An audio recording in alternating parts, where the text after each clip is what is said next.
Hey. As always, we're Dynasty, and this is Reject City, and And we're drinking nothing. because we is broke. We are, well, that and we already drank the tea.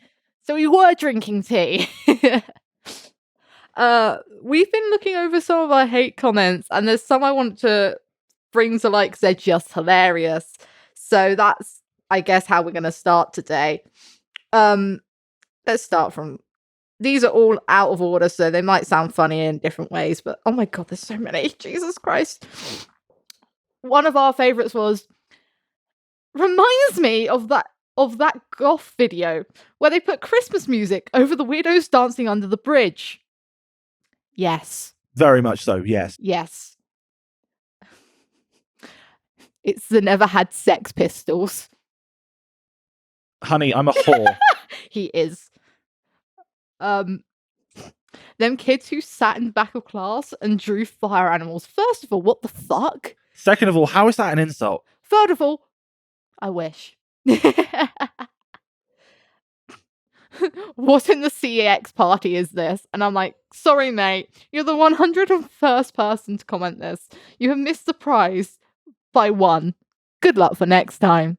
The amount of times they're like, I think we look a bit more HMV, to be honest. Yeah. We're more HMV. HMV is a little more classy. Not to diss people who work at CEX, but, you know. Nightmare Just General Life Rotation. Like that one. Where do you play so I can avoid your dreams?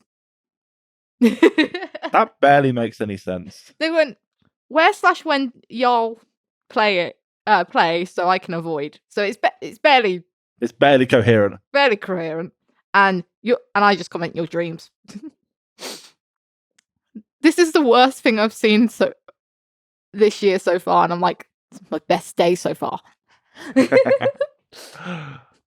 we have the ableist comments. This is just a few of them because I didn't want to comment all of them because some of them are disgusting. We have specials. I mean, they're not wrong. Also, the Specials was an actual band, you idiots. And then we had one that actually sounds like a good band, The Spectrum. Sure. And they misgendered bread and called him toast. He just said, I'm sorry for the toast. I'm like, yeah, I'm a bad parent. Oh. Then we have things like, I never knew autism made music, and someone comments underneath, yikes. I'm like, yeah, some of us do have autism, and I say I identify as having autism, even though I haven't got a diagnosis, which I know is going to start arguments in the comments, but at the end of the day, I'm working on getting that assessment. Why is so many people just being ableists? But there's also comments like this, which I do not get, but I love, which are not my crowd at all. But for some reason, I want to jam with these guys. Like, I love how we're making people question their logic. CEX final boss. Yes. Oh. This is the point. Just know their neighbors hate them. My neighbor fucking loves me. Not a single GCSE in sight. This bitch has 2 degrees. I have a degree and one on the way. I have a degree, which kind of means you have to have GCSEs. This is horrible, but I want more. That's all the ones I've got screenshotted. But the ones that like, I hate this, but I love this. I'm like, that's kind of what I love. Like, that's what I'm aiming for in like life. I mean, to make people question why they hate me. I mean, but I will say it again. Public comments and the freedom you have to say what you want to say does not leave you unaccountable for your hate. If you are going to be ableist, we're going to say you're ableist. And if you're going to get all cranky after implying you've been following us and watching our videos, and then you misgender one of us, we are going to complain. And when we do, it isn't actually that bad. We just say, Actually, it's she. Actually, it's they. Actually, it's he. What's your problem? Just learn to be a decent human being. Because you know you're the same kind of person that if we misgendered your fucking dog, you'd be mad at us. Also, how the fuck do I look like someone with Down syndrome? Fuck? They just went, oh, look, it's the Down syndrome crew or something. And I'm like, that is so offensive. But also, what if we, even if we did, what's the problem? Like, what the fuck? On a cheerier note, we were just talking about going to Fort Park, and one of our giant dreams in the future is to like have the entirety of Fort Park closed down. You know, like the millionaires do for birthdays. Well, I mean, Stormzy did it. Well, Stormzy did it. Yes. Simpsons done it. Simpsons have done everything. They have. But there's literally a South Park episode. That's what I was referencing. There's literally a South Park episode what I was referencing. Taking the piss out of the fact that the Simpsons have done everything. But we were talking about like the best roller coasters. Yes. And how I love Swarm, but Inferno scares me. Specifically because I nearly died on Inferno. Apologies, our tech is putting on music. Specifically Minecraft. Yeah, I nearly died on Inferno. I think Inferno's the one that's the mountain. That's the one I was on. Inferno's a vibe and stealth is shit. So on Inferno, it was on a school trip, and I want to say in like 2016, 2017. Because so basically every year we used to go to Bournemouth. Right. Like they take the sixth form lot both years and take them to Bournemouth as like a buddying system. Like you'd be put in with a mixture of first year sixth formers and second year. And how well did that go? Not very. Because they did it in form groups rather than just random people with the same interests or doing the same subjects. They just put them in the form group and no one They're just like, form group. All of you go together. Make friends. However, one year they're like, nah, we're not going to do Bournemouth. So they didn't do Bournemouth, but then obviously they needed to do like a trip. Because like if you don't do a trip a year, it sort of looks a bit weird. But also I think that was a sort of every year would do one trip. So they were like, where do you want to go? It's close to prom because it was my second year. I think it was 17 then or 18. So we were like, we all go to Fort Park because it's like a 30-minute drive. They can do this, use the minibuses and just 2 coaches. And the coach companies we used obviously gave us money off if you use them for trips because they were already, taking kids back and forth to school. So they already had a contract and all this shit.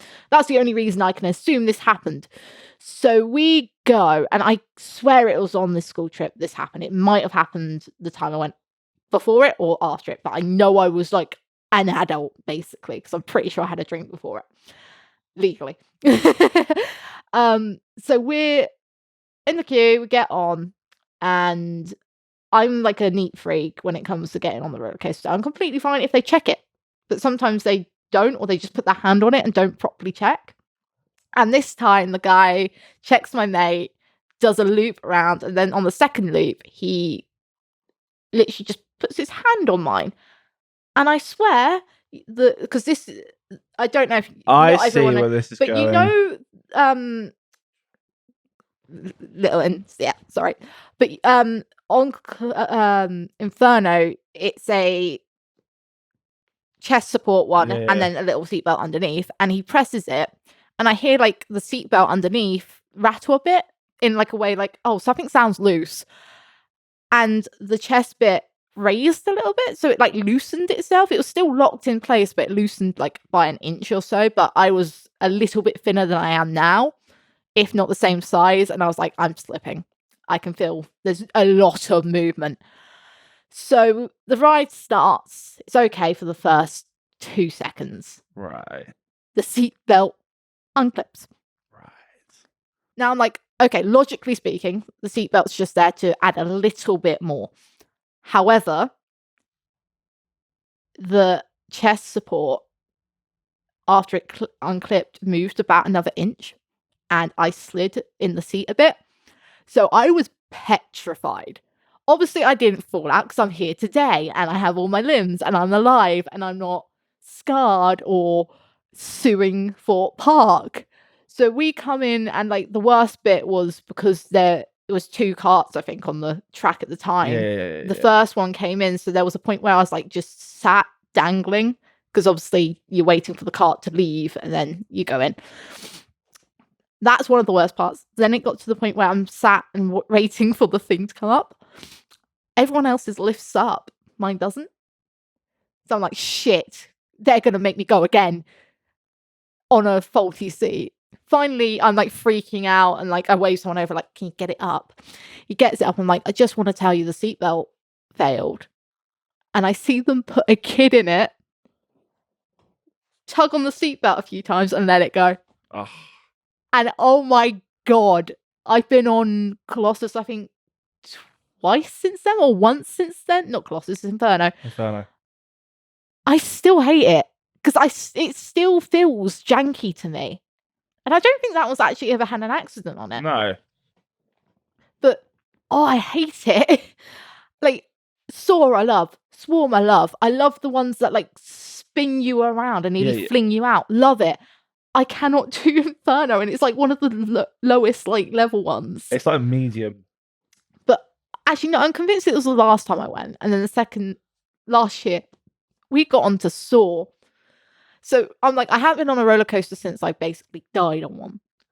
And we go on Saw as the first roller coaster to warm us up. Now, Saw is not particularly scary. Like, it's not, if you compare it to like the other setups of the roller coasters, it's not actually as intense. Like, it's just the mood of it, because obviously you've got the saws and like the intro bit and all that. It's not actually physically as petrifying as like, the whole vibe is like zombie apocalypse. Not Saw. What am I thinking of? You're thinking of Swarm. Right. Saw is as in the horror genre Saw, like the movies. And yeah, we went on that to warm up the last time I went, which was 2022's Fright Night, but it was the blue light pass because my friend had a blue light pass. And oh my God, I love that day. You need to go to one of these because the horror actors are amazing. Like, they're not that level of I don't know if you've seen the horror actors online, like I think it's like Bobbin the Clown or something. These are like, you know, the horror actors that have like the metal plates on their knees, so when they slide they have sparks coming out. Nice.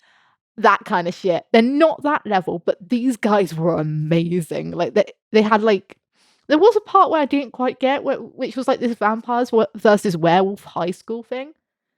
It was literally just them stood next to a bus.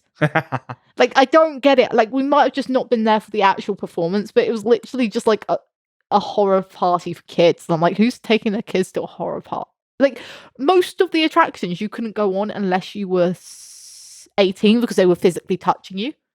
And at times they physically have to. Like, because of the way the mazes are set up, they need to physically pull you sometimes in the right direction. And I was seeing parents nodding like, yeah, he's 18 and it's this 10-year-old.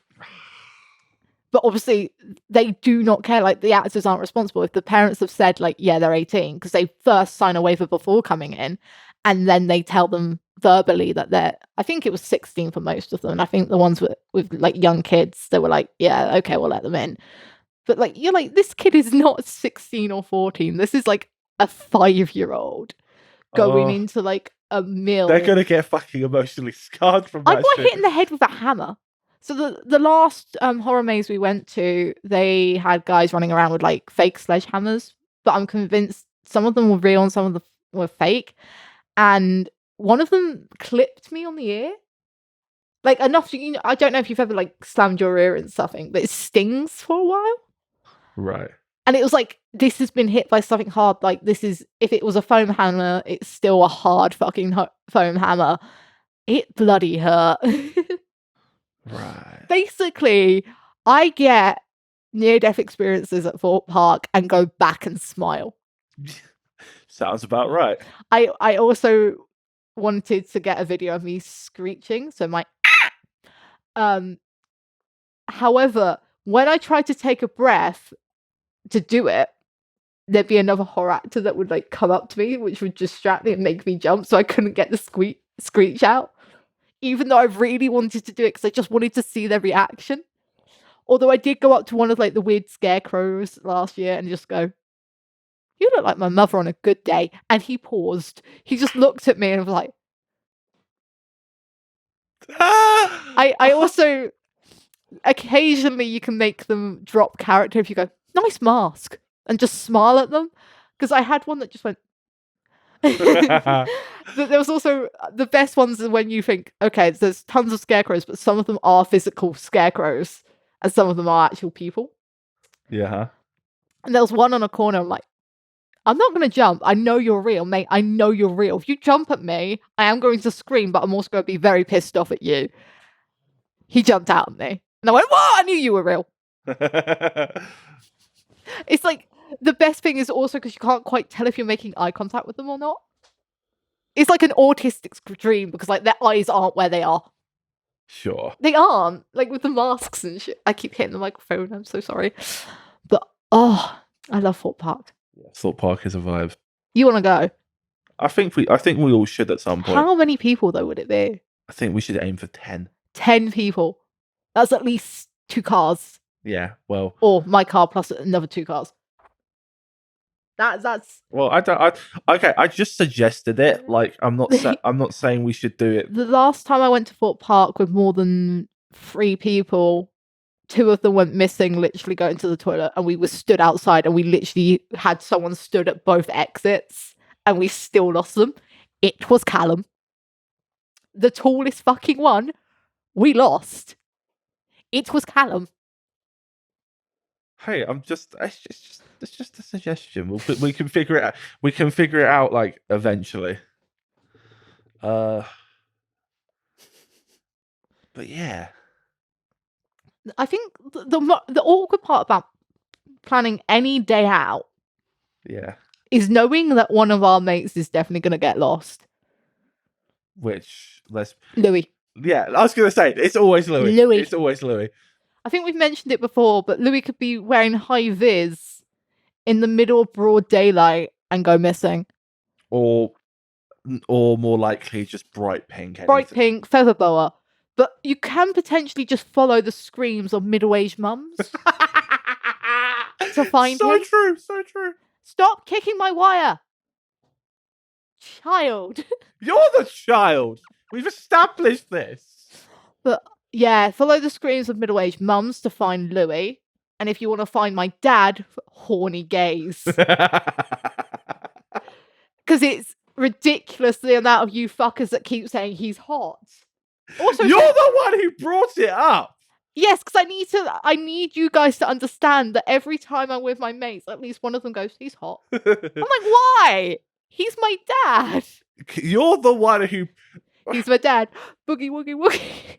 You're the one who brought up, like, You're the one who brought up to me, I forget when exactly, you're the one who brought up to me that everyone thinks my dad is fit. I brought it up because everyone met him at a movie night, and Louis turned around and went, he's hot. I got defensive, and then Molly and I think Bath joined in on saying he was hot. However, this isn't a new thing. Do you want to know how far this dates back to? How far? So I went to school with this girl. I'm not going to name her full name, but she's called Hannah. And she... No, I'm not. We're not doing surnames, love. So I know a few there's Hannahs. 5 years between me and my sister. And there's probably about 2.5 between my sister and Hannah. So this means Hannah was in school with me, basically. Right. For a few years. Like, enough so when I was in, like, year 4, she'd be in, like, year 6. So I was always friends with her going all this. And one day, basically, Chloe doesn't have a lot of friends. My sister Chloe didn't have a lot of friends, and she wanted to invite someone around. And Hannah was the one that, like, if you asked her to come round, she would come round. Like, she was very supportive. She loved us. So she comes round. Obviously, my dad's home. She hangs out for a few hours. Next day at school, we're sat down talking, and she just goes, "Your dad's hot." But not in the way of your dad's hot, because she's in year 6, I want to point out, and he's like 38 at this point, and she's in year 6, which for Americans is around 10 or 11 years old. This girl is insane. Like, she might be able to identify me, but these aren't rumors, these are true. So this is the kind of girl she is. In secondary school, because I'm in the secondary school with her, turns out in year 8, I hear a rumor that in primary school, she deliberately wore a thong to school and went up to the janitor, who was hot. He was hot. He was fucking hot. Even as a kid, I could, like, my Richard Hammond loving self as a child. Yes, you told me about this. Thought this guy was attractive. Obviously not in the way of wearing a thong and deliberately trying to get the guy to tie her shoes, so he saw the thong. I want to point out she's 10. What the fuck? How can you be that horny as a 10-year-old? I'm actually pretty sure she got held back a year or so. So she was like a 12, 13-year-old in like primary school. But we don't do that in the UK. So I don't have like, that was my theory. Like, I knew she was older than me. But I'm like, she's doing Angus Thong and full frontal snogging in primary school. How can you be that horny that young? I do not know. I wish I was lying to you, but this was something I heard. Oh, and I think we confronted her about it. Or, like, there were other rumors. Like, she was doing this stuff. Like, I don't know how we got onto that. No, but, like, I remember you telling me that everyone thought your dad was hot. Wait, yeah. No, so but you showed me a photo, and I was like, yeah, you did. You showed me a photo, and I was like, yeah, I don't see it. But then I met him for the first time at the bear, and then I'm just like, yeah, I see it. Have I told you about the gun scare at my primary school? No, you haven't. This sounds like fun. Right. So anyone who went to my primary school will already be able to identify me because I'm a bitch. No. So we had a big field with multiple trees, and like it was separated like in two by a hill. Sure. So it had a hill one side that would go down to the giant playing field.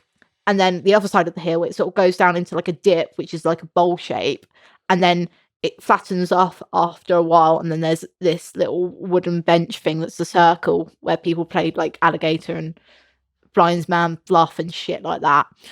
And then there's a fenced off part, which is overgrown. And like, if you keep going into it, it's just thick with like thorn bushes and stuff.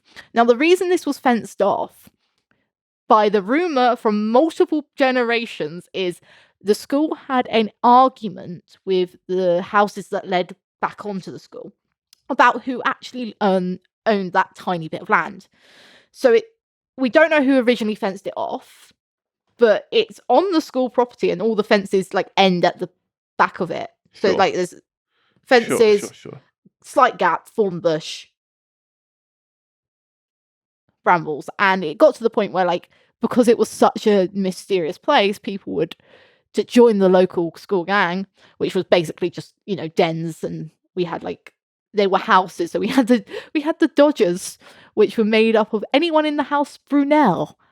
And the House Brunel. So if you were in the House Brunel, you automatically got in. If you weren't, you had to do the initiation, which was running crouched through the thorn bushes, which I did once just to do it, and worked out it's pretty easy to do as long as you stay a certain level.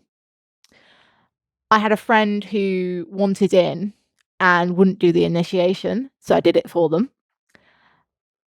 And you think this is where it stops? No.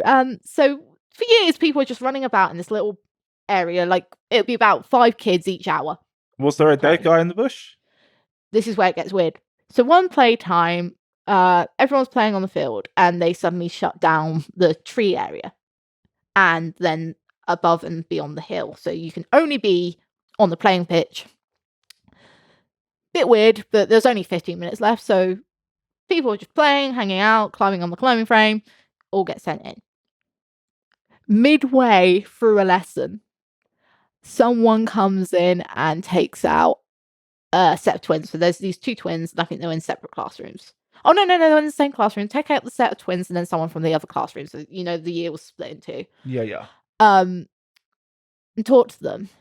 And everyone's like, what's going on? What's going on? So we see them walking around the school area inside and see them pointing outside, like through one of the big windows. And that's it. The rumor goes, this is the first part. There's 2 parts of this story. The rumor goes they saw someone in the snake pit, which is the formed out bit, which no one knew who it belonged to, sitting with a gun and little baggies of white powder. Now, I want to point out the kids that got pulled out were sort of troublemakers, but at the age of 9 or 8, don't understand little baggies of white powder. To make it up, there's either something seriously wrong going on at home, or they saw little baggies Of white powder. So we all shrug it off because apparently people were like, oh, it was actually just like a teenager from the house before the field, and he's climbed over and he doesn't actually have a gun. He's just mucking about with one of those flip up rulers or something, because like apparently they spotted him through the brambles and like in the wooded area, not beyond the fence. So we're all like, yeah, that doesn't really play out. But the fact there's no police here, we're gonna run with it. And then like through the year, because this happened when I was in year 5, throughout the year we've got little rumors of like, actually it was one of the teachers, one of the male teachers. That's why they didn't say anything. All the teachers are in on it. So you think this is where the story ends? No. So a literal year passes and we're in not sixth form, we're in year 6. We're 6th formers that are 10 years old. I'm super smart. Buy my book. It's on how I learned how to go to the bathroom and do complex physics. You as young Sheldon. I am young Sheldon. But a year passes and we have another playtime, called off 10 minutes early. So we're all sitting in class, everyone's sort of chatting about, because they're like, that wasn't 45 minutes, that wasn't an hour. I barely got to eat my lunch, miss. What's going on, miss? What's going on, miss? And the head walks into the class and pulls out one of my friends and I think 2 other people. I can sort of picture the people, but I can't think of their names. And he pulls them out and they walk off. And this time they actually walk out. And basically my year 6 classroom was sort of situated where you could literally look across the playground and into the wooded bit. Right. So basically we had about 5 or 6 of the boys who were already in on it stood up, walk over and look out the window, and they're like, they're talking about the guy with the knife. Now I don't know about you, you might be able to mistake a ruler for a gun from a distance if you're a child. A knife in a very well lit day that's really sunny and it's glinting and all that is a little bit harder to, perceive. And I want to point out, none of these kids had glasses, none of these kids had any issues, and also, are you really going to try the same lie twice? The thing that worried me was, and what I said, which makes me sound like a very smart 10-year-old, I just looked at the teacher, then looked at the boys, and I'm like, if they really think there's someone out there, even if they don't, why are they letting the kids show them? They know where the snake pit is. They know the slang. So they literally took these 3-4 kids, no police, we're just talking with a teacher in a suit and dress shoes, to where they think a guy with a knife is sat. Whoops. I want to point out the specific place this guy would be sat is where there's broken wood. He can basically just throw shit at them until he gets the teacher down and then run after the 2 boys. It'd be easy. Also, the fact that if he heard them coming, he'd be able to hide in the trees. It was a very if you wanted to attack someone sort of area, you could. Also the fact that then you could just jump over one of the fences and run straight into the road and run off. We never found out if it was true or not, probably because the teacher was talking very loudly, and if there was a person there, they would have just scarpered. So the teacher was dumb. The teacher was very dumb. Another little story, because I think it's funny. The teacher, so this head, he replaced a head that had been at the school I was at for 40, 50 years. She was a lovely, lovely woman. She was clearly getting way too old to do the job, especially with loads of young children, but she was lovely. We had a replacement, and he started off being quite, he came off as a man-child. Right. And now looking at it, the cringy kind of man-child. Not the I'm a Right. dad figure who plays with the kids on the floor sort of shit. No, I'm going to make everything about me kind of creepy Willy Wonka level childishness. Like, he was creepy level childish. He started, and he was okay, but then he started making decisions that were a bit weird. So, like, when we had, like, a competition to make a play area, he said that, like, obviously, the one that gets the most votes or liked the most wins. And you think a bunch of kids, you're not going to want a climbing wall, you're going to want swings, proper swings.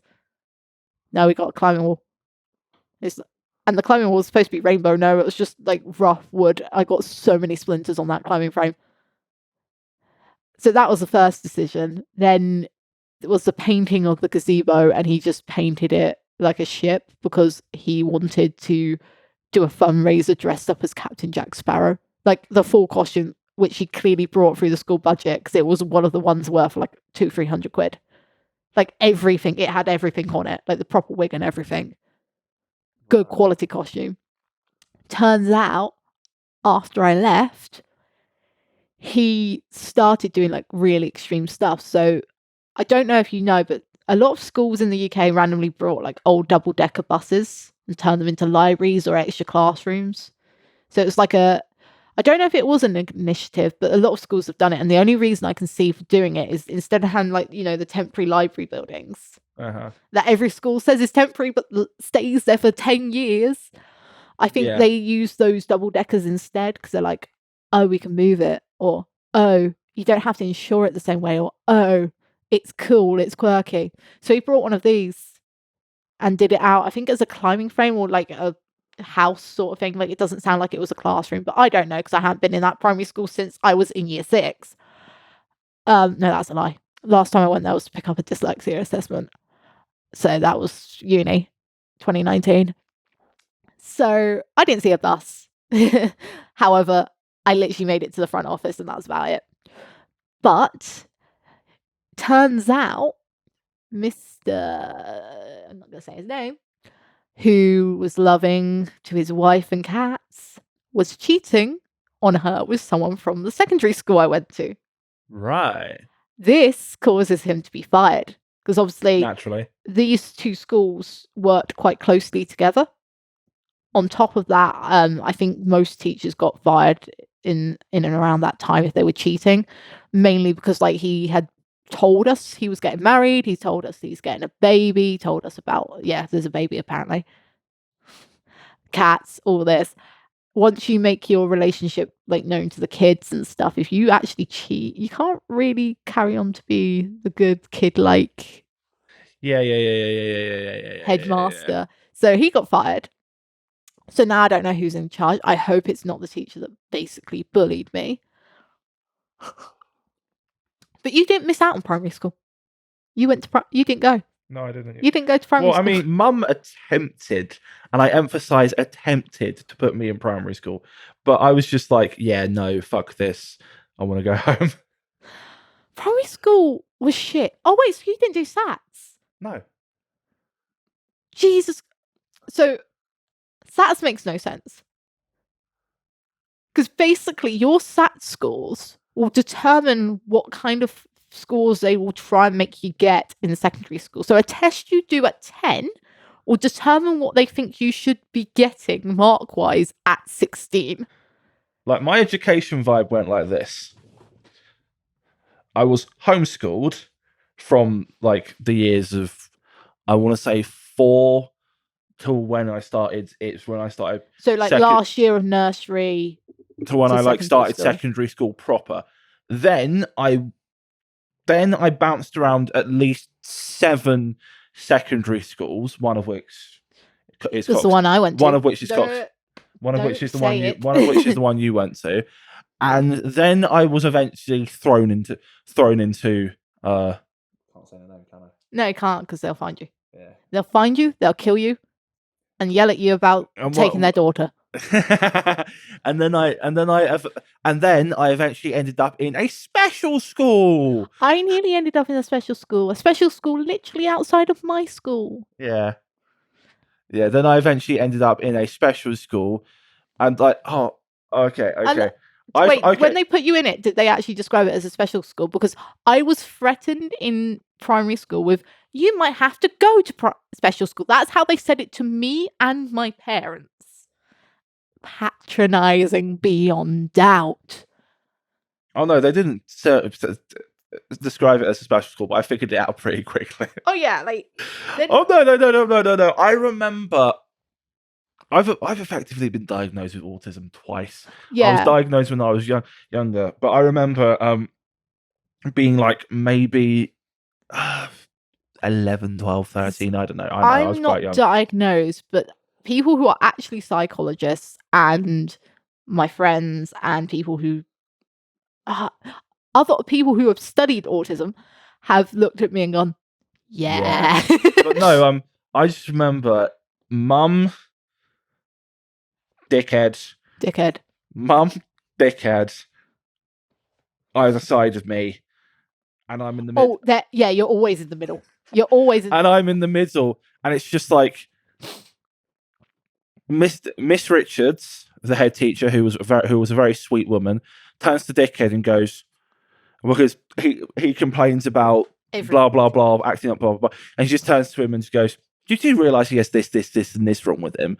And Mum's just like, "I know, I've known this. I've known this since insert very young age here," and he's just like, "Really?" Because yeah, I mean, your mum sounds pretty good with that stuff. My mum ignored, hid, and lost any letter that proved that I had a educational psychologist even talk to me. So I had this old dyslexia assessment. So there was one they used to do around my age, and they probably, if you ever had one, it would have been the same. Mm-hmm. This was the one they used in schools, mm-hmm. where they wouldn't get in a proper educational psychologist. They would get the assistant. However, because they're an assistant, a real educational psychologist. Wait, she hid letters?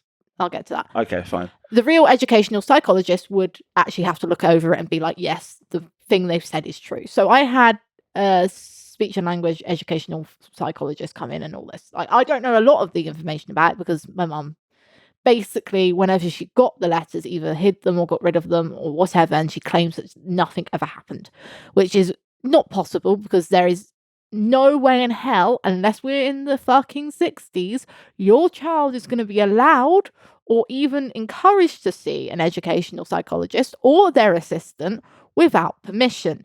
Because it's so hard to get those assessments, you'd fucking know. She hid it, and when I went up to sixth form, they said, you're going to have to talk to your uni because they can't give you extra time until you do their assessment. So this old assessment was sort of like thrown under the carpet for everyone in the country. You have to get a different one that's I wouldn't even say it's even more in depth.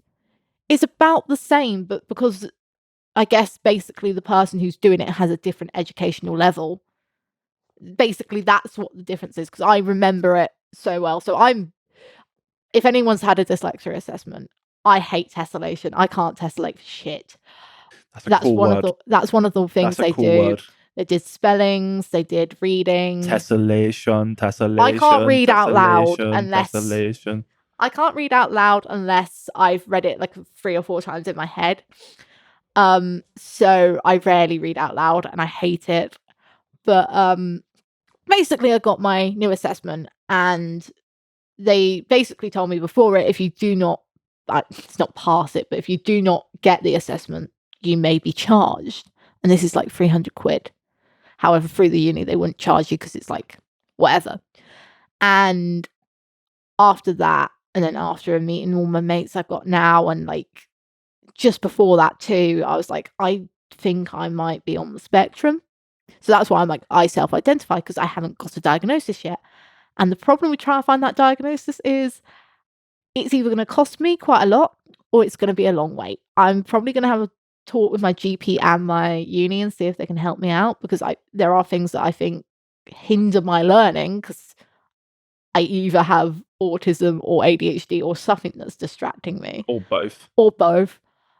So I'm going to have a word, because like if it is something that I think is affecting my learning, they're going to be more willing to help me.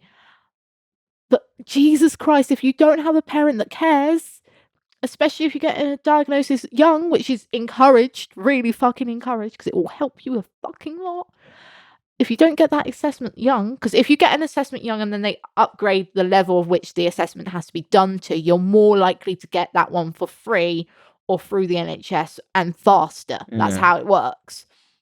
Because I couldn't find much proof of my one, I had to call my old primary school after over 10 years of being away from there. On top of that, try and come up with names and things. So like, who was it? Who did the assessment? What year? How am I supposed to know? I was like 6 or 7. And I wasn't told what it was. I was told I'm going to go and do reading and games with a nice young lady outside the classrooms twice a month. How am I supposed to know her name? I know they put me in a separate group for reading and then complained at me for getting stuff wrong. But then when I read something and corrected it, didn't praise me. They yelled at me because I told another student they said it wrong. They like, I don't know what your experience was with like old special ed or like extra assistance. I was actually, I'll put it this way, barely did primary.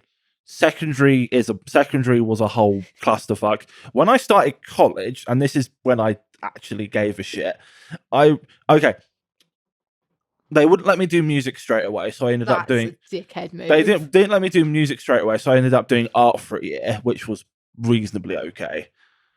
But when I started doing music, I ended up with basically a support worker, and he was an American. And this is going to make you laugh. I think it was year 8 or year 9. So for Americans, that's 13, 14 years old. It's like kindergarten or something. Year 8 or year 9 is not kindergarten. I don't know. It's America. I'm just saying age. All right, fine. So you're probably right. 6 is like 10, 11. 7 is 11, nearly 12. Year 8, 12, 13. Yeah, so 12, 13. I'm nearly a teenager, or is a teenager, and I'm put in this weird little group where they try and teach you how to make friends. Now, I don't know a lot about autism assessments. I do. But they were literally things like, which one of these faces is angry? Or what would this make you feel? I remember that shit. That shit was so patronizing. I don't think it was official autism assessment, because obviously I've never been told, but I don't know because my mum never told me. No. I remember However, that shit. It is definitely reflective of that like assessment. But the problem is, it probably won't help me if I try and apply for an assessment, because this was done by so she was a scribe and a sort of special ed like helper. So she's not an educational psychologist. However, I'm pretty sure when I've read these papers, it had like educational psychology resources on the bottom and things like that.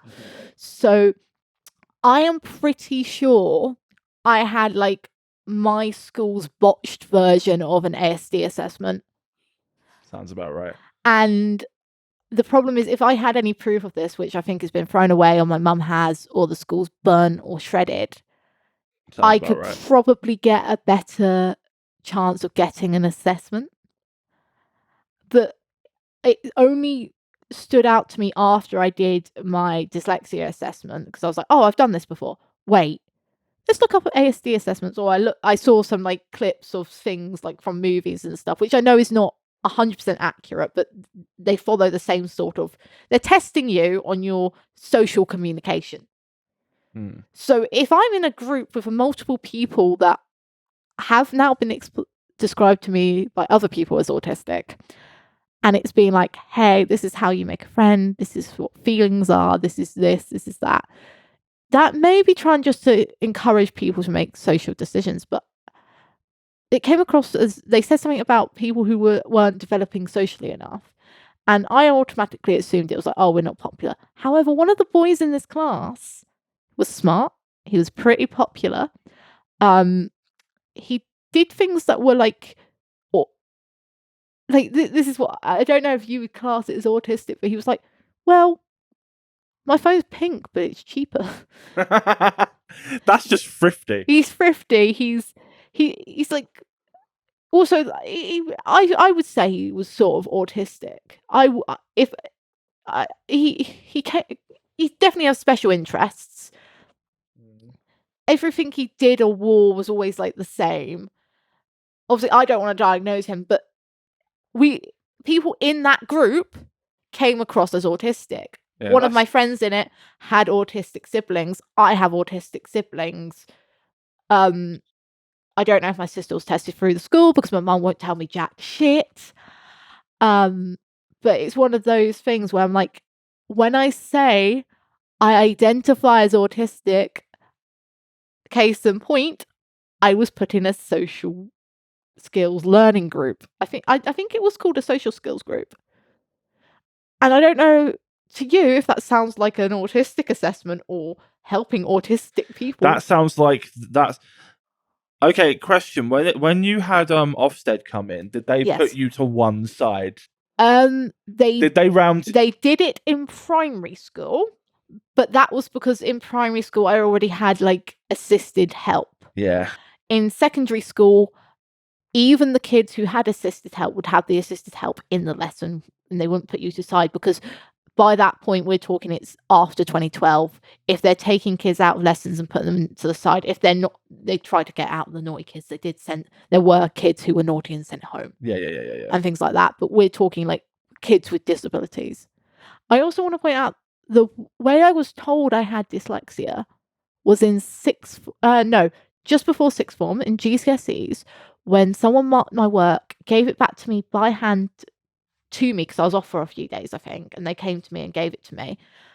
She gave it to me and went, I have underlined your spelling mistakes, but I understand that you are dyslexic and it's not, deliberate. So I've corrected the spelling for you so you can copy it, because that's what they used to do. If you didn't know the spelling and they knew you were dyslexic, instead of trying to make you look it up in the dictionary and you getting the wrong word or something, they would write it out and you'd have to write it out 3 times.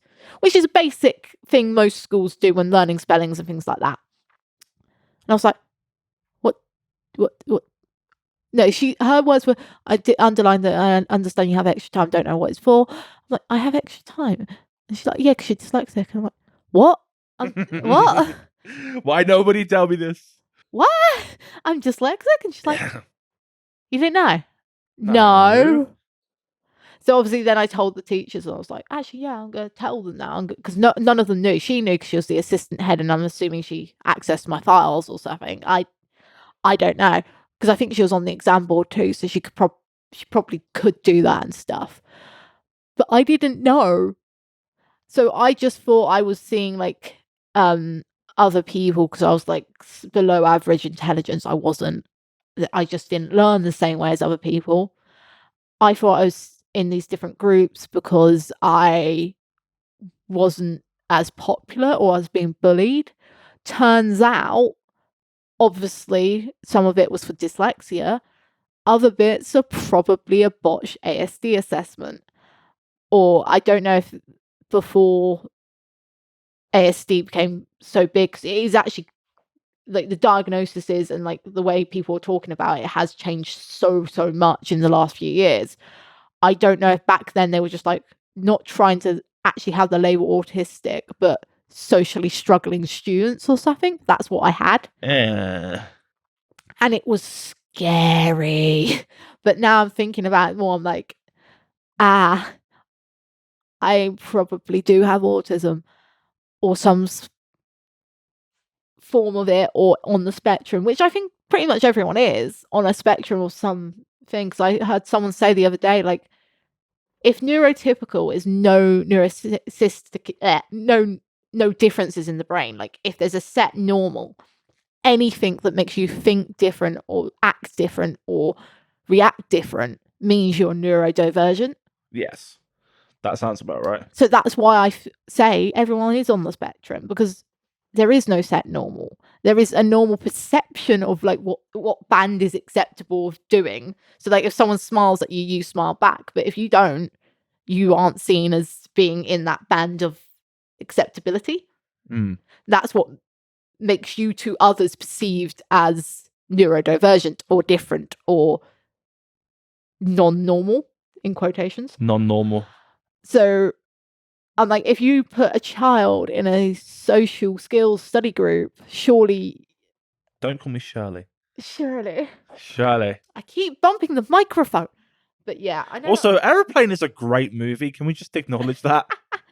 Like, the scene where she's blowing up the doll and it looks like she's giving the doll a blowjob, just peak comedy. And it's the winking and the smoking afterwards. And the fact that she like has her hair down like...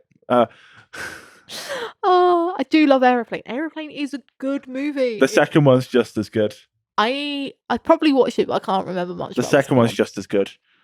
I'd love if the second Borat's better than the first Borat. You can't change my mind. Do you want to know a movie that like should not exist? Sure. Speed 2. Why is it a boat?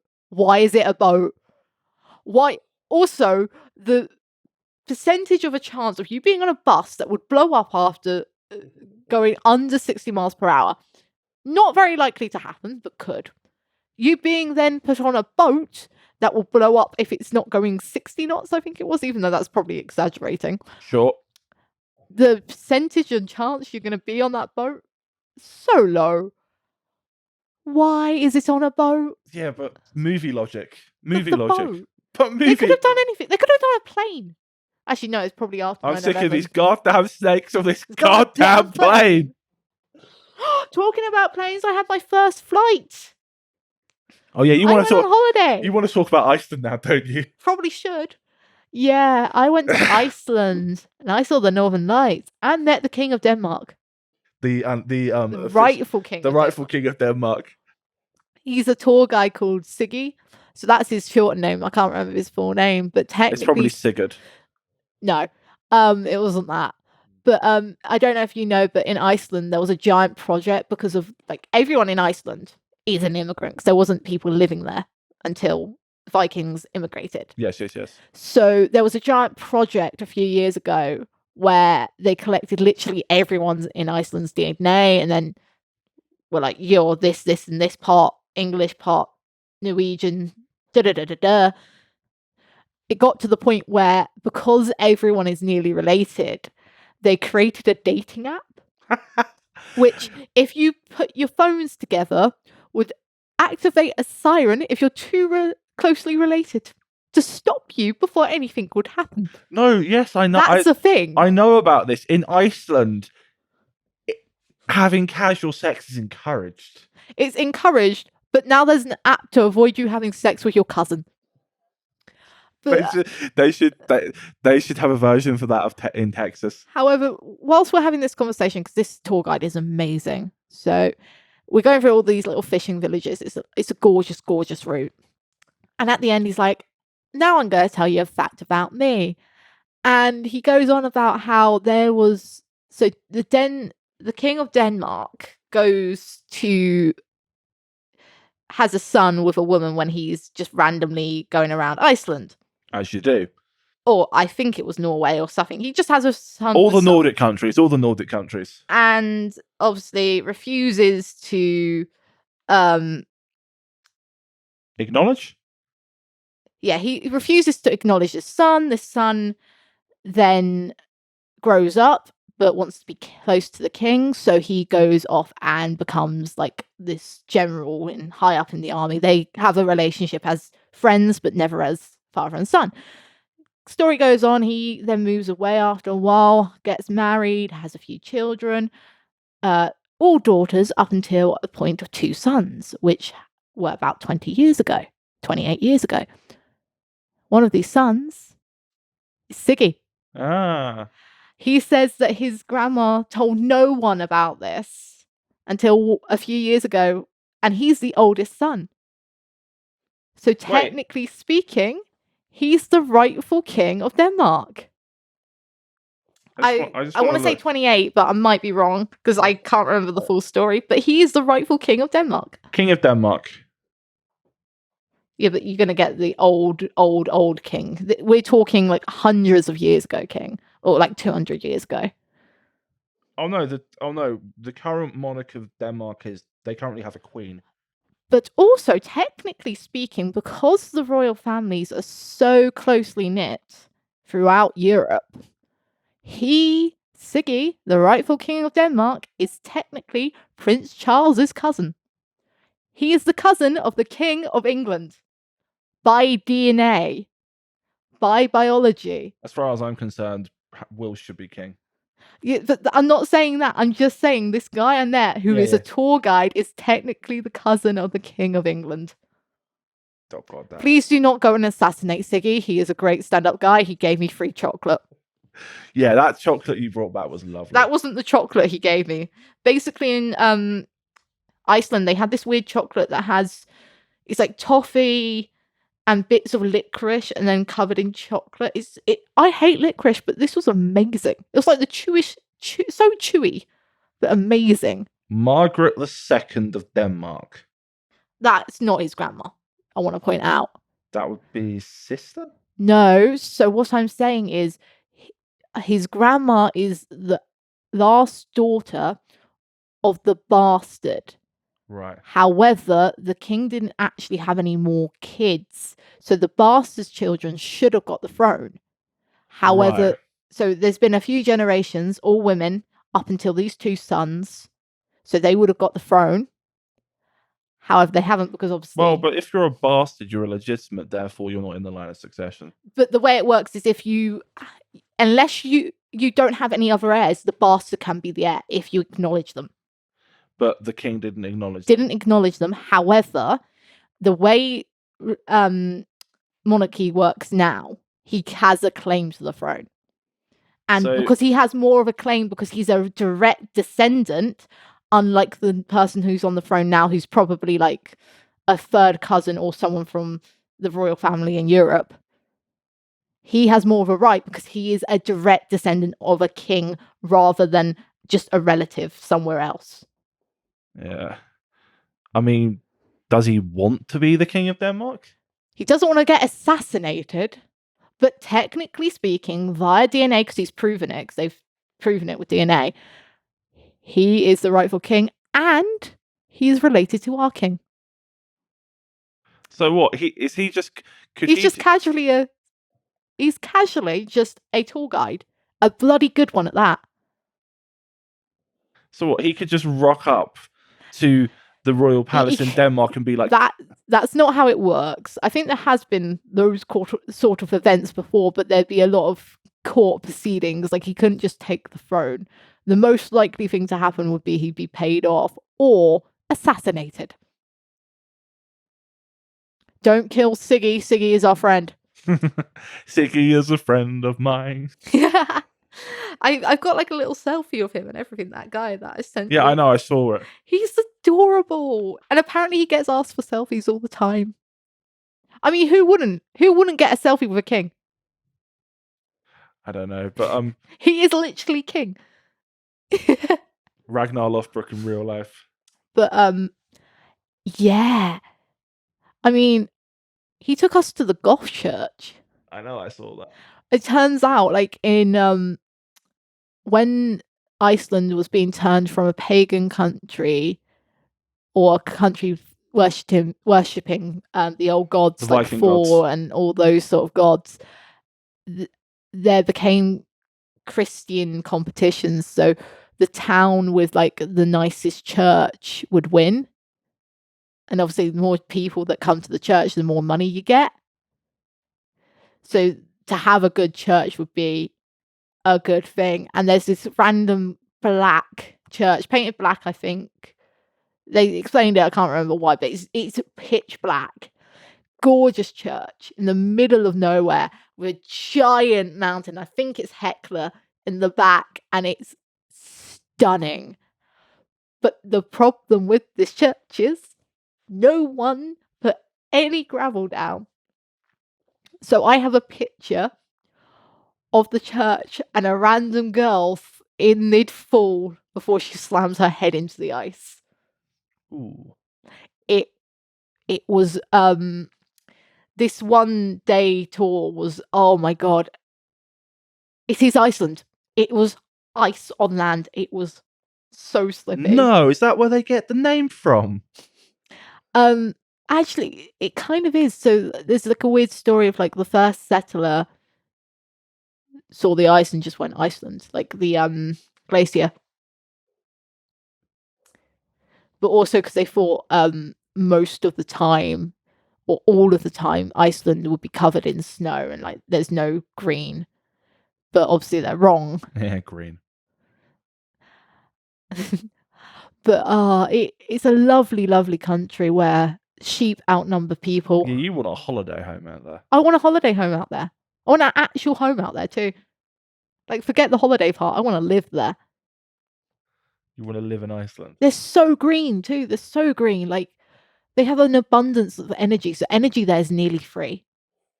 To the point of like, we were on a bus and like the people in front of us were talking because I think they were staying like part of the holiday in a hotel and another part with friends. And it turns out that no one turns their heating off. To the point of our hotel room was so warm you could literally sleep in just a t-shirt. It was amazing, but that's because they have an abundance of energy because they're like one of the only countries that uses their water and waterfalls to like create power. Well, right. They have the same deal in Russia, but not as green. No, but not as green. In Russia, gas is dirt cheap. But they don't use it. They don't have a no. But I mean, like in terms of like energy being costing basically nothing. In Russia, gas is dirt cheap. I think it's pronounced Skirg or Scar. I think it's Scar, and it's this like yogurt in milk. So it's like a solid yogurt and then it's like milk. And oh my god, this stuff is yummy. Yeah, I think we do. It is lush. It's tidy. It is tidy. It's tidy. So I had it literally sat in a fishing village and it was. I love their food is amazing. I had my first ever 3-course meal there. And I had reindeer. Oh, that reindeer. Oh, it's this little restaurant. Eating reindeer. There's this little restaurant called, I think it's Monkey, not the Monkey. Has like real plants on the ceiling with little monkey lights and everything. And they are a Peruvian Japanese mixed restaurant that obviously gets stuff sourced from Iceland. So I had reindeer for the first time with like this fermented blueberry sauce, which is one of the reasons I have that blueberry hot sauce now. Because the taste of blueberry with like meat is just amazing.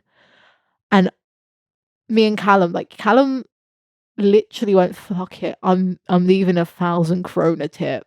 So 1,000 krona is about just over a tenner, I would say £15, so I might be wrong. And that's Callum. Yeah, Callum is a cheap bastard. And like, I respect it, but still. And I think maybe not the day after, but the day after that, then we had our 3-course meal and it was like lamb. Oh my god, it was so good. It was lamb and then this beef, but like cold beef, like cured, I think. It's some of the best food I've ever eaten. And it's that kind of food where you're like, I do not want to leave this country. Like, this country can be my home. Like, they had lamb soup. And you know this is like the cheapest cooked thing they've ever done. But the meat is such good quality. Oh, it was amazing. Like, I've never wanted to eat cabbage in my life, but that was amazing, that soup. Who would willingly want to eat cabbage? Not my dad, he'll throw it up. Like, my dad is the only person I know who's not allergic to something that the moment it touches his mouth, he will projectile vomit. Like, there's a story, so at school, there was a day each week that there'd be cabbage on the menu, and this is like in the 80s, 70s, so all the kids were basically just forced to eat it, no matter what. However, he had a note from his mum, and the dinner ladies had an agreement because they knew he just wouldn't eat it. He'd refuse. And they're like, he must have gone green round the gills or something. Like, they just didn't make him eat it. One day, there's a new dinner lady, or the head. No, it was the head. She was being dinner lady for once. Because, in like old primary schools, you wouldn't know, but like old school, they would, if someone wasn't in, they'd be like, just fucking PE teacher, teach history.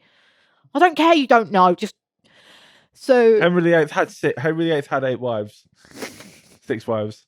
Yeah, 6, darling. But so they're dishing out food and they put cabbage on his plate, and the head's like, eat it. He's like, no, eat it. He's like, I'm gonna throw up. Eat it. He smirks at her, starts eating it, and then vomits all over. Projectile vomits straight into her face. Yes, my guy. Let's just say they never made him eat cabbage again. Yes, my guy. But the way it sounds is he literally just. I think I want to point out the kind of guy this guy is. So that's cute little quirky story. This fucker's crashed into a train. He was driving to work one day, and this was before they had actual sirens. So they just had the lights at this level crossing. And he's coming up the hill, and the sun's obviously up the hill. And the lights don't have those cones. So, at level crossings, they have cones over the lights. So, like, it's shrouded in a bit of darkness so you can actually see the lights. They didn't have these. He goes directly into the side of the train. After this, he's still alive. Gets out the car, standing around. The police turn up. They look over the scene, look at the train, look at my dad. Help him push the car out of the way because obviously they've got to clear the road. Instead of arresting him, they give him a lift with all his tools to the police station. He's working at the police station, putting up shelves for them. Because of course he is. He doesn't have any points on his license. Never even reported it to the insurance company. Just got a new car. I went home that night in a police car with all his tools. What did he do with the other car? Just leave it there. He doesn't remember. I quote, the man who crashed into a train and then went to do a full day of work being stared at by police officers who couldn't quite work out how he's alive, doesn't remember what he did with the car. And this is the one cops are just like, how? How are you alive? And then a year after this, he's driving home and there's a giant storm. I think it's in the 80s, that big storm they had. And a full-ass tree falls on his car, smashing, like, everything. The roof's bent, one of the doors is slightly concaved in, the screen's broken. So what he does is he gets out the car. I think he got out the passenger side because the other door was bent, like, something like that. Gets out the car, pushes the tree off, gets back in the car, pushes out the windscreen because it's illegal to drive with a windscreen that's damaged that much, and drives home, all while bleeding everywhere. Gets out of the car after he's parks it in the driveway, walks up the steps and walks into the house, leaving a trail of blood. My grandma and aunt, his sister, come home, seeing a mangled car, seats covered in blood everywhere, and both drop to their knees sobbing, thinking that their son and brother is dead. My dad walks out of the front door holding a cup of tea, sipping it, smirking. Let's just say my grandma has never forgiven him for that. He didn't go to hospital. What did he do? Had another cup of tea. What? He had a cup of tea, just slept it off. He slept it off. There was a month where he cracked his head open twice on the same tire machine at work, and he drove himself home both times. My dad is so stupid, and he has more head injuries than a fucking American football player. American football isn't real football. Yes, but the amount of fucking concussions they have is impressive. American football is rugby. It's pussy a shitty rugby. version of rugby. It's a bastardized version of rugby, but also, Jason, you're a fucking legend, cuz. He's also broken nearly all of his toes in one go. Basically, old climbing frames, you know, the weird like spiral thing they had where you climb down it. I just love the image of him going, well, the windscreen's fucked. Kick. No, he pushed it out with his bare hands. Oh, that's brilliant. But he broke all his feet as a kid too. So he's about 4 or 5 and he's in a park and he doesn't want to wait to climb down the spiral thing. And it's basically clear. So he just jumps and breaks most of his toes. That's why they're like that. He's also got a giant scar on his chin because he was, you know, these bamboo canes you use in gardening? Yeah. As a kid, he was just bending it and it snaps, goes up, cuts his chin, and apparently he just turns, looks at my grandma, starts tearing up, and she goes, "Shut up, you did that to yourself." They might have not been her exact words, but the look. Were basically her it was the look. You know, the look of the mum that's just like, for fuck's sake, you just ran into the door. Like, why are you crying? Stop crying or you'll have no Frosties. Why Frosties?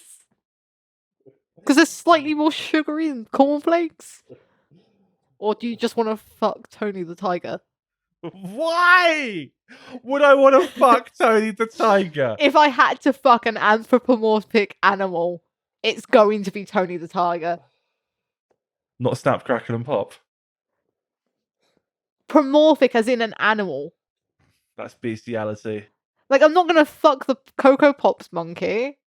It's Tony the Tiger for me, all the way. Yeah, think of all the things you can do with the tail. I just thought he was hinged, to be honest. I just thought he was built. Like, man's a tank. Fuck's sake. Man's a tiger. Man's a tank. This is just the Eye of the Tiger starts playing. Dun, dun, dun, dun. Hi, Tony. Dun, dun, dun. Dun, dun, dun. At some point, we should do, like, random mascots you would fuck. Like, Ronald McDonald, nah. Hamburglar just wants to feed his family. Maybe. He seems like he'll take care of you. Grimace. Shit. That big purple fuck. Oh no, there's an episode of Family Guy. There's a bit in an episode of Family Guy, I forget the episode. But like you've got Lois role playing as Grimace for Peter. Jesus Christ. And Peter gets annoyed because she's not doing it right, and oh my god. Burger King. Or no, the Magical Burger King, because he's not actually called Burger King. He's called the Magical Burger King. Who names their character? Like, Ronald McDonald works because he's a fucking clown. The Magical Burger King? No, I want the Burger King. If you put magical on, it's going to get stupid. And slightly noncy. You know who probably would be good in bed? Who? You know that slush puppy dog? Oh my god, I see you. Well, actually, no. What about the Wendy's chick? We're going American. Oh, now. I like redheads. We're going American now. Wendy's chick. The Apple BB. Oh. Wait, I'm gonna look up fucking mascots. I if there are any black chicks, I call dibs. Aunt Jemima. Like I said, I call dibs. You call dibs on that? Hey, I love black women. You know this.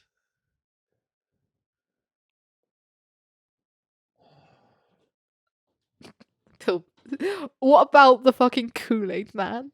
Oh yeah. Oh yeah. Oh, and then you got like Chester the cheetah. You know, the guy from like fucking Cheetos. It ain't easy being cheesy. The Pillsbury Doughboy. Oh no! No, Stay Puft Marshmallow Man. Okay. I have one which beats all others. I think I have one too. You first. Captain Birdseye. Lard. Captain Birdseye would go down with that ship, if you know what I'm saying. Lard lad. Lard lad. Like, look at that. Like, he looks like he'll kiss you goodnight. He would kiss you goodnight. The Nesquik bunny. It's dying. Oh, like, not the Jack in the Box, like, you know, the guy with, like, the weird hat. No. The Green Giant. Oh my god. I see it. The Green Giant, he comes across as a bear. I was gonna be like, he's either an asexual or... Oh, Jesus, that really freaky Happy Meals. Oh, no. None of that. Oh. What about the Colonel? Colonel, oh. Not the real guy. The mascot guy. Either. See, the real person would call me a dirty faggot. Sure. The mascot guy would cook me food and call me sugar. Cook me food and call me sugar. What about the Dairy League cow? Again, bestiality. Technically a redhead. I'm sorry, I'm sticking with Tony Tiger. Like, look at Tony Tiger. Like, look at that man and tell me. You do realise when he's finished, he'll say it's great, right? That was great. At the point of climax / orgasm, he'll say it's great. Uncle Ben. But you can't make Spider-Man jokes. Can you make? I couldn't do it. Oh right. I couldn't do it. I'd have to dress up as Spider-Man and cry. Like, you know that one dude that cosplayed and did it in the rice aisle? Yeah. What about the Quaker Oats guy? Look at him. He looks like he'd burn me. Like, he'd physically tie me to a stake, call me a witch, and burn me. That's a Jack Daniels mascot. Wait, let's see. The Jack Daniels man. Jack Daniel. Jack Daniels looks like a White Earp. Wyatt Earp. I can't say his name properly, but the cop guy. The only cop I'd fuck. Well, I mean, the advantage of fucking cops Wait, is there's a Domino's rabbit? What the... That's creepy. Wabbit. Oh my god. The Pringles guy. The Pringles dude. Well, I mean, once you pop, you cannot stop. I kind of love the direction. Do you know what I love when they make Colonel Sanders and Ronald McDonald anime? Wait, that's a thing? Oh, what is life? Because Colonel Sanders anime looks like a horny what is life? philosophy professor. What is up? What is down? I don't know anymore. I kind of think the Hamburglar would be a good guy. He's a bossum. He's a bottom. You know the Hamburglar and Ronald McDonald have like a solicitous affair going on and they're not telling their wives. Count Chocula. Count Chocula? Yeah. Wait, because then you could technically... Fred Flintstone. Because Fruity Pebbles. I think Fred Flintstone would be a great lover. I love how I made this a thing and I'm not gonna fucking stop because I would love... No. Hear me out. I don't... Wait, because Scooby Snacks are like an actual thing. So Waggy? Captain Crunch. Waggy? Captain Crunch. Also, can we please... You know, like, the Scooby-Doo movie? What, with Sarah Michelle Gellar? Can we please acknowledge how PG that is? How PG? No, you know that the first time you watch that, you don't really clock onto it, but the second and third time you watch it, you know the scene where Velma's like she's like dressed up all slutty or whatever. Like, Yeah.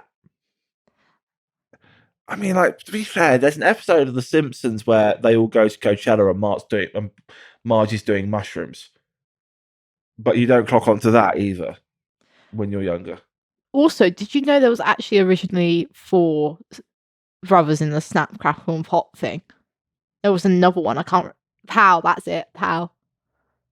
There was 4 of them. That doesn't work as well. Snap, Crackle, That's Pop, why they pow. got rid of him. But there were 4. Pow. See if I can find a picture of Pow. But there were 4 of them. Yeah, here we are. However, if you were to sleep with Snap, Crackle, and Pop, which one would it be? You can only have one. Ah.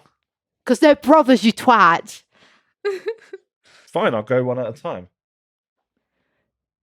Jesus.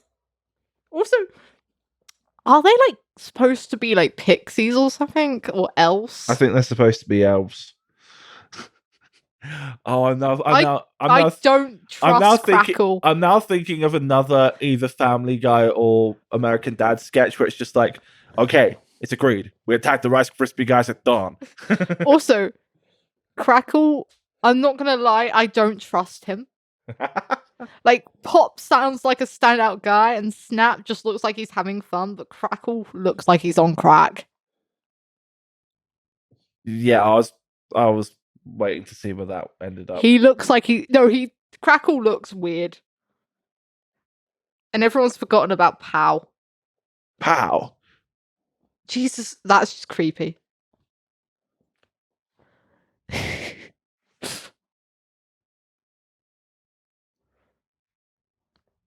I mean, like, you got the middle one looks the worst. One has an actual job, the other 2 are just there. That's Crackle. That's why I don't trust Crackle. I don't trust Crackle. Oh, God. I still think Tony the Tiger. Or hear me out, because technically speaking, Premier Inn's mascot is Lenny Henry. Lenny Henry's like 62. Yes, but he's fucking rich.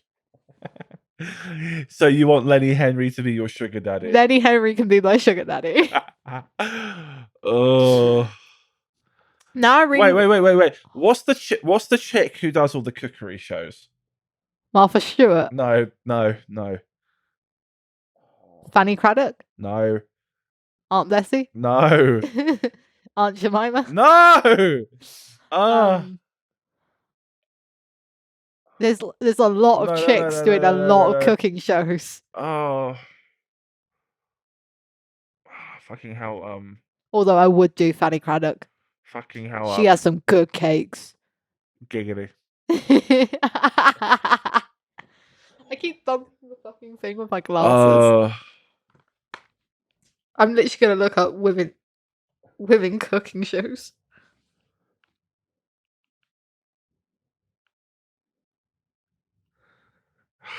Fucking hell.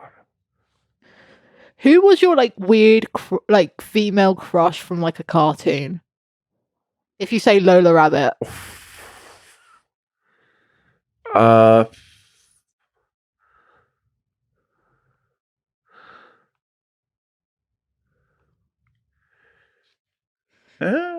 Literally female chefs on TV.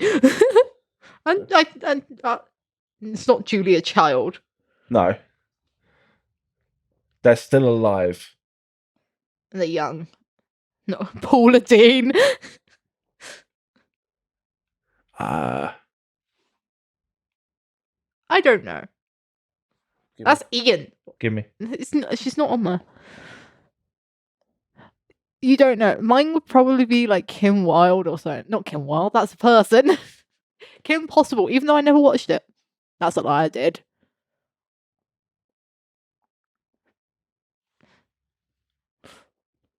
You are just looking at female cooks like, is this the bitch I fancy? She's not a mascot. She's not Lenny Henry. I know Lenny Henry's also a person. I'm not saying he's not, but he's a mascot. Oi, you're gorgeous. I don't think she's giving her. Oh, Nigella Lawson. That's what I'm thinking. Nigella, yeah. Yes, Nigella is fit. Nigella is not on this list. Well, she's a cook. She's a cook, but she's not on this list. They're racist. They're racist. Yeah.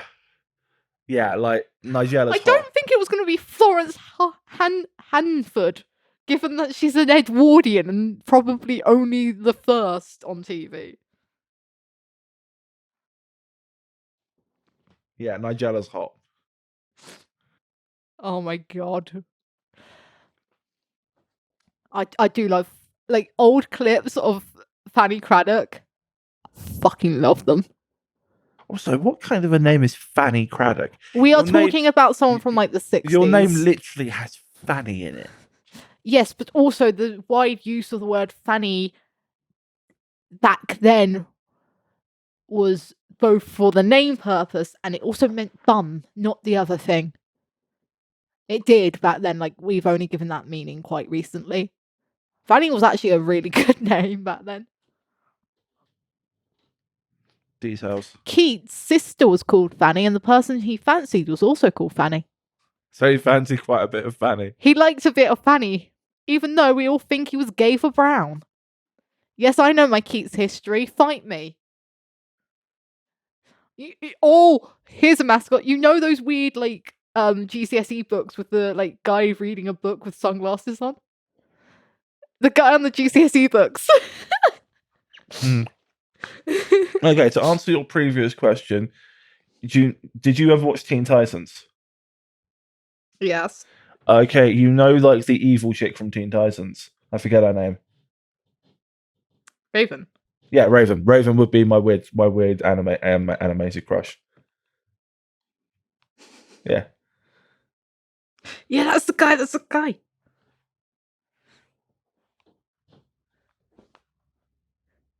The CGP guy. I remember him, like, he looks like he's an FBI agent.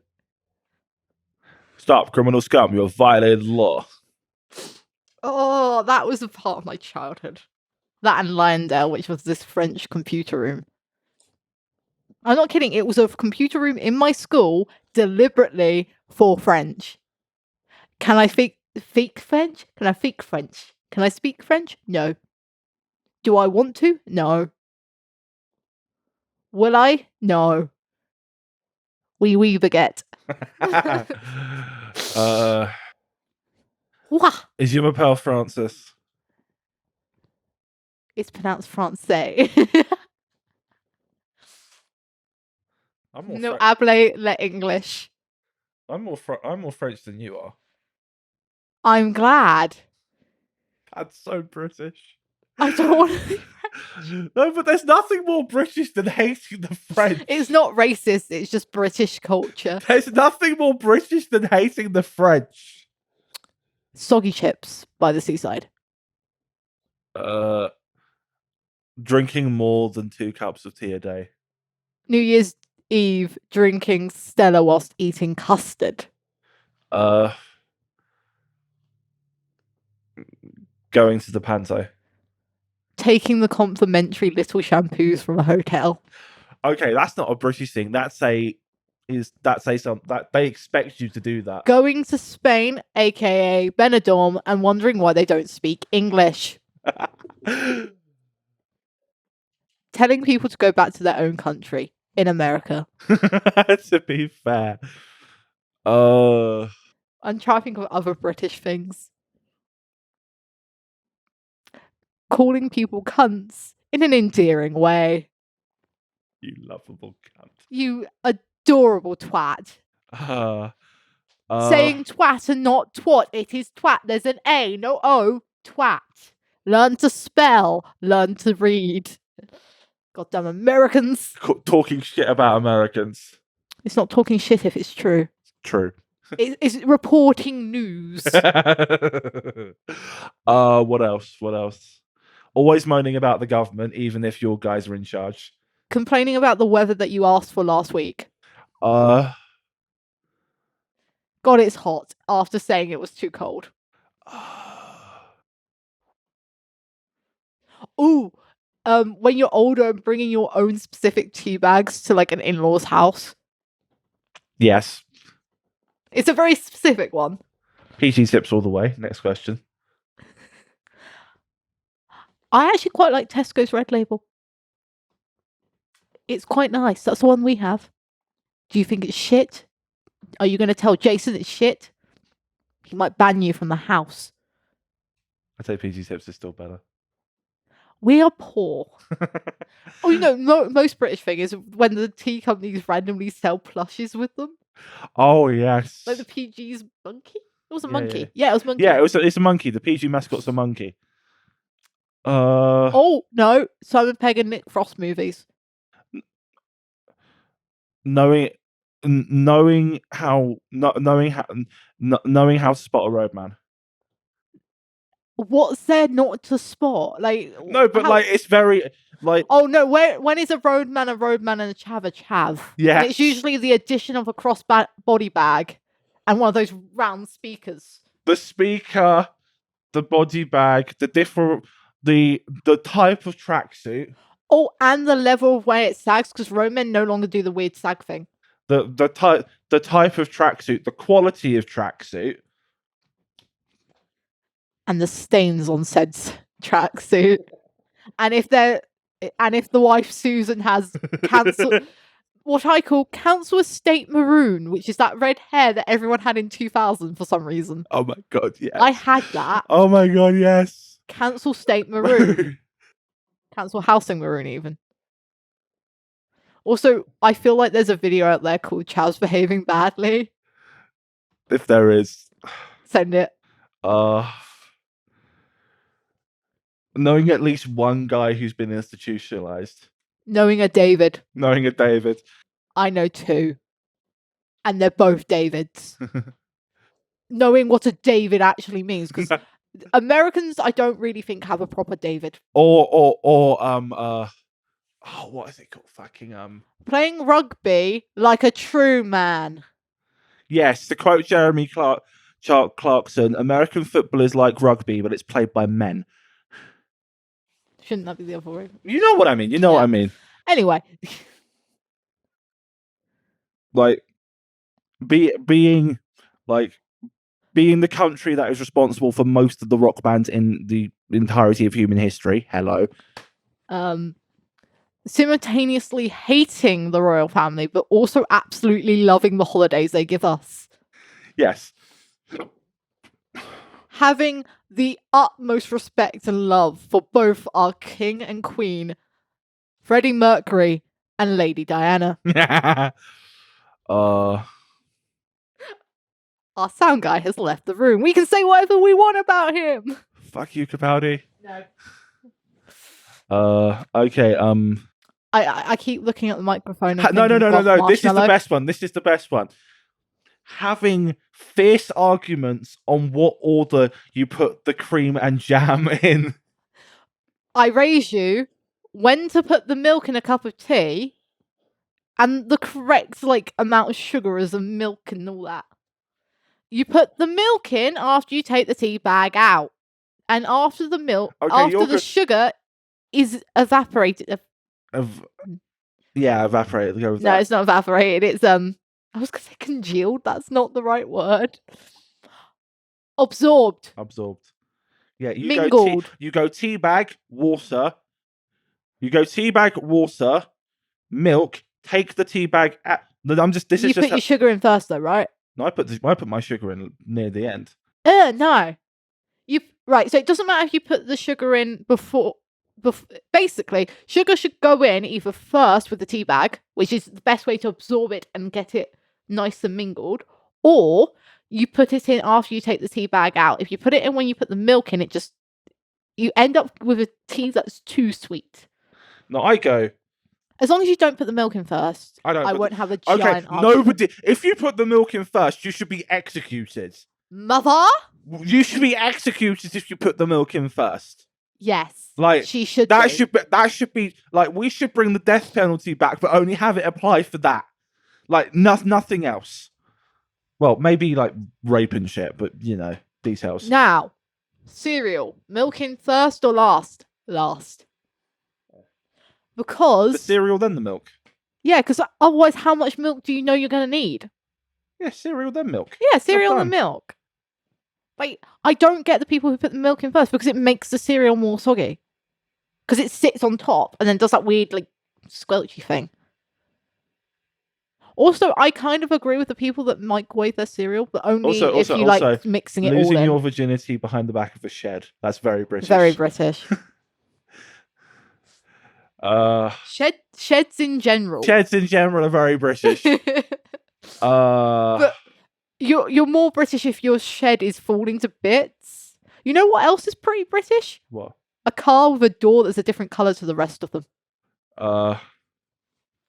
Yeah. Yeah. You know what else is very British? A lack of DUIs, America. Yeah, America.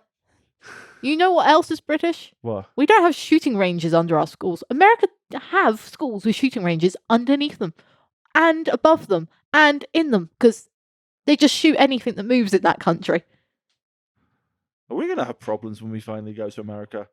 Problems with saying they need to stop guns or like at least because like we've kind of established that we're not going to have a problem with like New York, but when we get to places like Texas where they have like the guns outnumber the people, I'm going to approach it just like David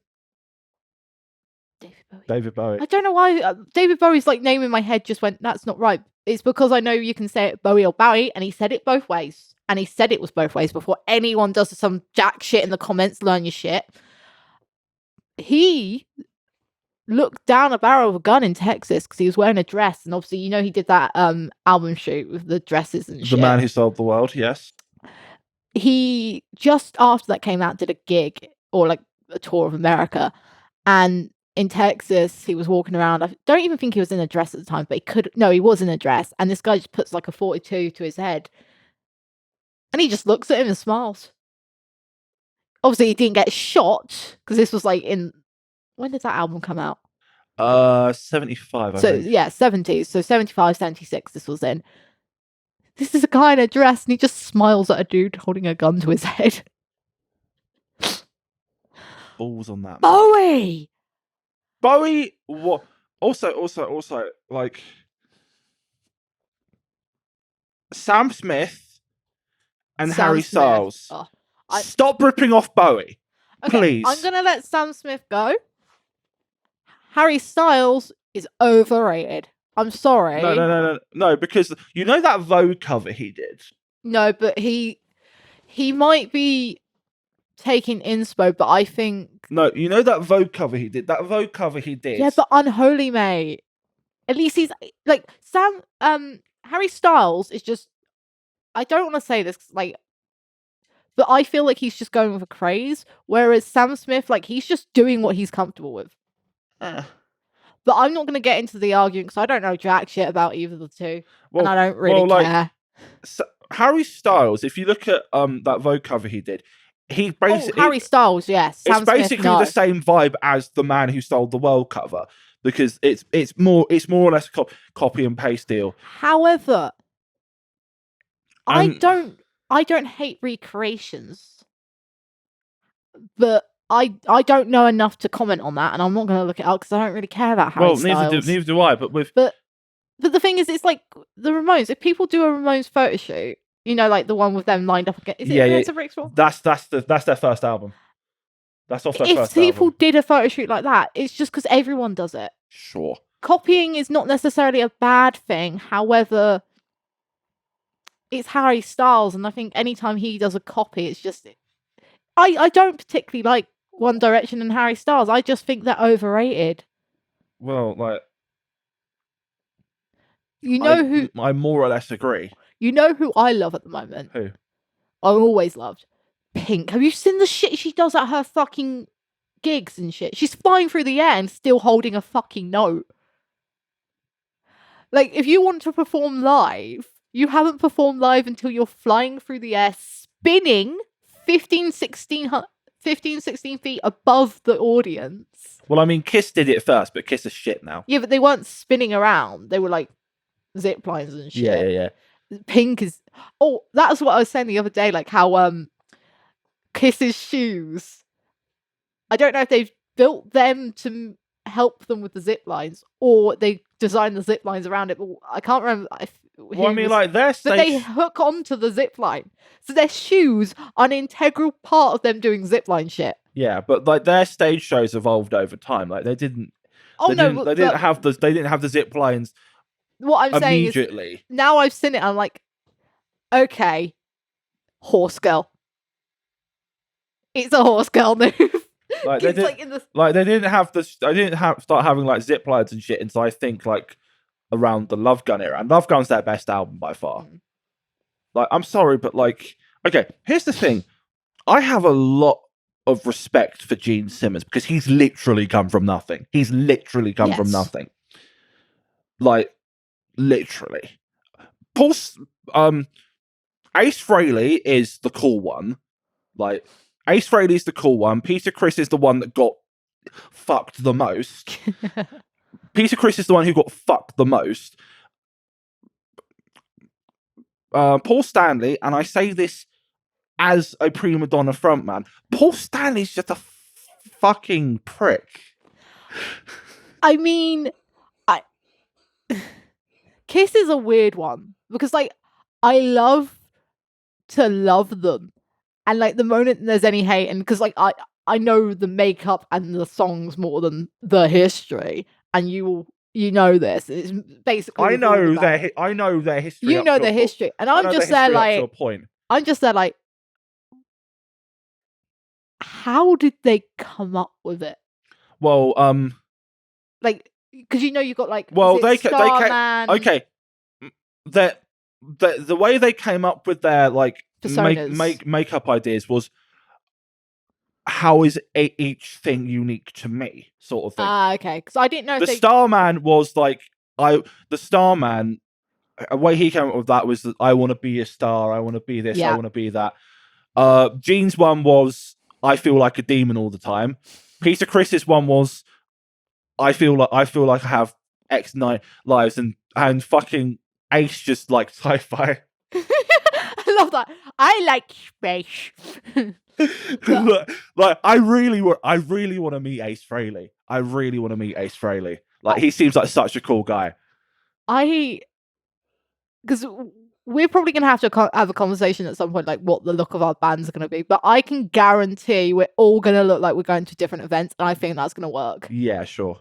Because like you've seen the shit I wear. I'm glam rock to a T. Yes. Like I think we can like move within the whole glam rock vibe. Especially with the guy that we're considering as a guitar drummer. Every instrument nearly said that except the one I wanted. Especially with the guy we're considering as a drummer. Although we're going to have to travel to Birmingham. His set looks like it's fully covered in fur, and I kind of love that. Yes. This is when we go to his house and there's a fucking fursuit. Please no, please no, please. No, please, yes.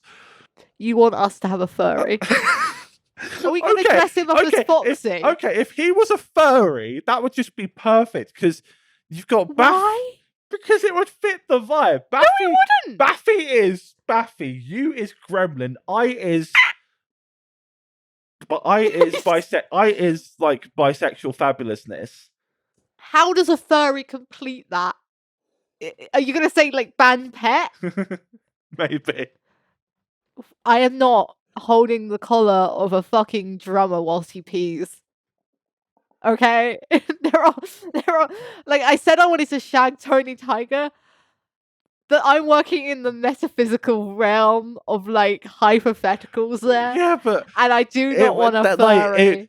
All I'm saying is it would fit the vibe of our general craziness. If I see a single hole in that fursuit, I'm leaving. I am leaving, and I'm taking cheese and bread with me. I have custody now. Ooh, custard. Custard and Stella. Custard and Stella. Custard and Stella. I still think that was kind of a cool... Like, I don't know if you watched the drafts, but I have one of like not everything can be an album cover, and it just has the Custard and Stella. Well, I think what's that proved is everything can be an album cover. Yes, it can. But yeah, I am Van Baby. They are banned, baby. I'm going to die. No, you're not. You're not. No, you're not. Because I'm the greatest bassist known to man. Yeah, like I'm not. The meme being that all bass players are shit. Yes. Like, I mean, like they're not. Like there are a couple of exceptions. Cliff, may he rest in peace. Like first couple of Metallica albums, gold, just gold. Steve Harris from Iron Maiden. You try to think of more. Yeah, it's hard. Why am I being a dumbass? And no, Beatles, no. Oh yeah, I mean, Paul McCartney was okay. Paul McCartney, okay. Newer stuff, why the fuck? Well, I mean, like, again, we've had this conversation with the Beatles. And they say they're overrated. Well, yeah, because they kind of are. You think they're overrated on principle, and I think they're overrated because I prefer the Stones. I also think they're overrated because at this point, like, there's a certain point when boy bands, especially older ones, it's like Elvis at the moment. Like, yeah. Elvis was cool, and like, you know, you hear his songs like maybe once a year on holiday or something. You're that's the vibe. Now with the movie, you hear Elvis every fucking minute, and you're like, it's no longer special. No, yeah. It's like when Eleanor Rigby became a big popular sound on fucking TikTok, and you're like, this song is quite a long song, and it's good when you get to listen to it all the way through. If you just hear Eleanor Rigby over and over again, you want to fucking kill that woman. I know she's already dead because it's written with the gravestones, isn't it? Yeah. But you want to kill the woman because you've heard it too many times. Like that fucking silly Hairspray song that I keep hearing. What's Hairspray song? It's not from Hairspray. It's called Bad Hair Day or something. Right. And it is so. It's one of those songs like, you know, Crazy Frog where it gets stuck in your head. Oh, fucking hell, I hate Crazy Frog. It's like really high pitched, very like easy to sing along to, quite kiddie, but also there's something beyond it. Because like I like Crazy Frog now because of. I want to say Axel X, but it's F or something stupid. I'm being dumb. I'm being so stupid there. But this silly, fucking Bad Hair Day song, like, I've heard it so much, but I can't actually find the full version. And the way I get like a bad song or like a repetitive song out of my head is just listening to it all the way through. I can't find it all the way through. I want to kill this song. That's physically impossible. But that plays okay. From a songwriting point of view, the only thing that matters is the hook. The hook is the part that sticks in your brain. The thing is, if you've got a good hook, people will enjoy listening to the song. However, if it's like Crazy Frog or something, the whole song is the hook. But like, you've made my point. Okay, going back to Kiss. Kiss have a song called Crazy Nights.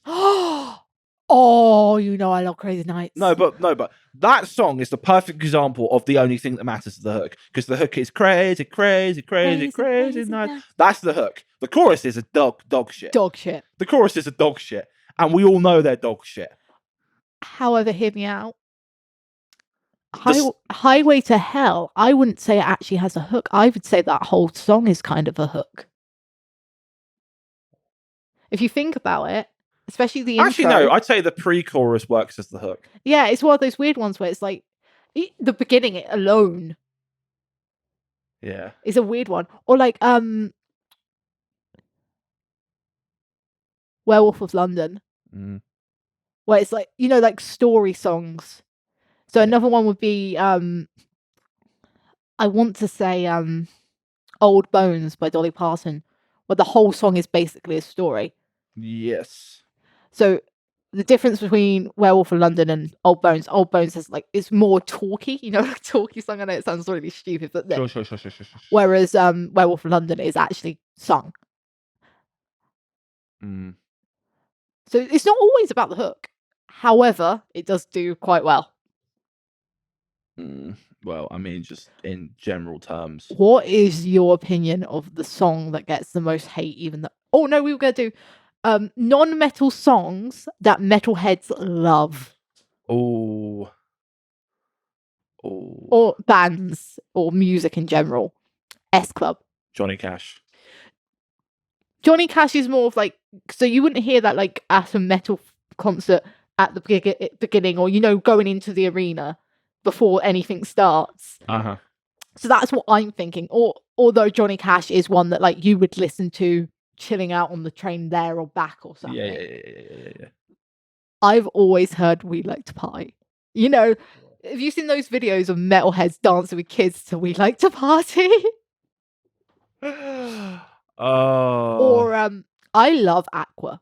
Like, unironically, I love Aqua. I hate Barbie Girl. However, I know all the fucking lyrics. Thing is, that song is kind of a meme. However, an underknown song of theirs that's actually really good. Cartoon Heroes. Oh. Back to the 80s. Oh. Obviously, everyone knows it. Dr. Jones. Oh. Good fucking songs. Oh. Then you got S Club, like anything by S Club. S Club Junior can go die in a hole. They're no longer really junior, are Well, they? I mean, the thing with S Club came about because the manager for the Spice Girls was being all petty. But also, whenever like something happens to be either copies or petty of something, like One Direction. No, it wasn't One Direction. It was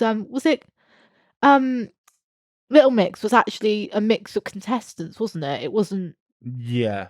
Those bands, they work for like 2 years until they break up because they didn't know each other. Well, actually, no. Boy bands last about 5 years. Yeah. And towards the end, there's always one guy that ducks out before they break up. And it's either the guy that no one likes, the public. Yeah. It's either the guy that no one likes or buys their merch, or it's like Robbie Williams. Yeah. Robbie Williams was a smart motherfucker. Girl bands I think my mum's knocking tend to last maybe 1-2 years longer. Like, I think she needs to come through. I think we're gonna have to wrap it up. Yeah. Or at least stop it for a second so my mum can go to the kitchen. Wrap up, yeah. All right. Well, I guess we're gonna. Okay. We'll finish with, what is your most favourite non-metal song that you'll probably get judged for? Is it regardless of genre? Regardless of genre. Oh. Okay, I'm gonna out myself here. I kind of like "Right on Me" by Fifth Harmony. I'm gonna not go for Islands in the Stream. I'm gonna go for Marley Put Drive by the Bee Gees. That doesn't count. You love the Bee Gees. Yes, however, I get judged for it. All right. Well, we have been Destiny. Dynasty. We have been Dynasty, and we are your destiny. That's good. All right. And we're wrapping up. Woo! Bye, bitches.